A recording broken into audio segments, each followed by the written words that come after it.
Et après la RDC, un autre bras de fer se joue également au Sahel. Ces dernières semaines, on parle de nouvelles lois, de quotas, de renégociation de contrats. On en parle dans notre chronique économique bimensuelle de notre partenaire Jeune Afrique avec Aurélie Mbida. Bonsoir. Bonsoir. Rédactrice en chef du pôle économie du magazine. Alors, est-ce que l'Afrique est en train de reprendre la main sur ses ressources ? Alors oui, clairement, on assiste à vraiment un chambardement, on va dire une recomposition du secteur minier ces derniers temps. Depuis 2 ans, le secteur minier bouge au Mali, au Niger, au Burkina. Les autorités ont engagé, comme vous disiez, des renégociations contractuelles avec les majors occidentales, des nouveaux contrats, des nouveaux codes miniers, une participation accrue de l'État. Au Mali, par exemple, les réformes engagées en 2023 prévoient jusqu'à 35% de participation de l'État dans certains projets stratégiques. Au Niger, la pression exercée sur les opérateurs étrangers, notamment dans l'uranium, a été très vive et a été très suivie. Exit Orano, par exemple, parmi d'autres sociétés internationales. Derrière cela, une volonté de capter davantage de valeur grâce à la transformation locale et pas simplement à l'exportation de minerais bruts, mais aussi, et là c'est l'évidence, une volonté de dégager beaucoup de cash pour financer des économies qui sont en guerre ou bien qui se replient sur elles-mêmes. Au-delà du Sahel, il y a aussi la RDC qui tient un discours Et on similaire. vient d'en parler. Exactement, sur le cobalt. Et puis il y a la Guinée avec le fer du Simandou. Mais est-ce une vraie reprise de contrôle ou est-ce une prise de risque ? C'est toute la question. L'Afrique pèse lourd dans cette économie, dans la transition énergétique mondiale.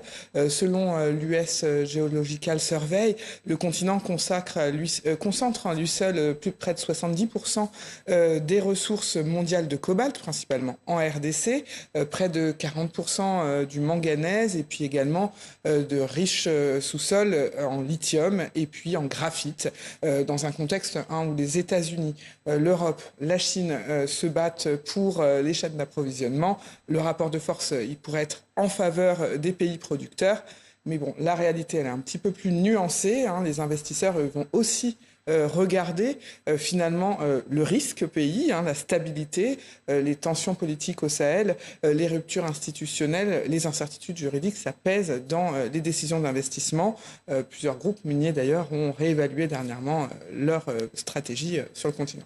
Et dans tout cela, est-ce que Mining Indaba, la grande messe du secteur qui s'est clôturée la semaine dernière en Afrique du Sud, a apporté des éléments de réponse ? Alors, il y a eu des questions et des réponses. À Cape Town, en tout cas, les États africains sont venus avec des demandes. Ils ont réclamé des partenariats plus équilibrés. Les investisseurs, eux, ont demandé une stabilité réglementaire, un cadre juridique un peu plus clean. Le communiqué final, d'ailleurs, a insisté sur la nécessité d'être plus prévisible. Plus prévisible égale plus de capitaux. En d'autres termes, on ne peut pas vouloir capter plus de valeur sans garantir un cadre stable. Et pendant ce temps, la concurrence mondiale s'intensifie. Exactement. L'Australie, le Canada, l'Amérique latine, tous accélèrent. Le Chili, l'Argentine, par exemple, se structurent sur la filière lithium. L'Australie reste une juridiction minière des plus stables. Les capitaux, eux, ils sont mobiles. Si le cadre devient trop incertain en Afrique, ils iront ailleurs.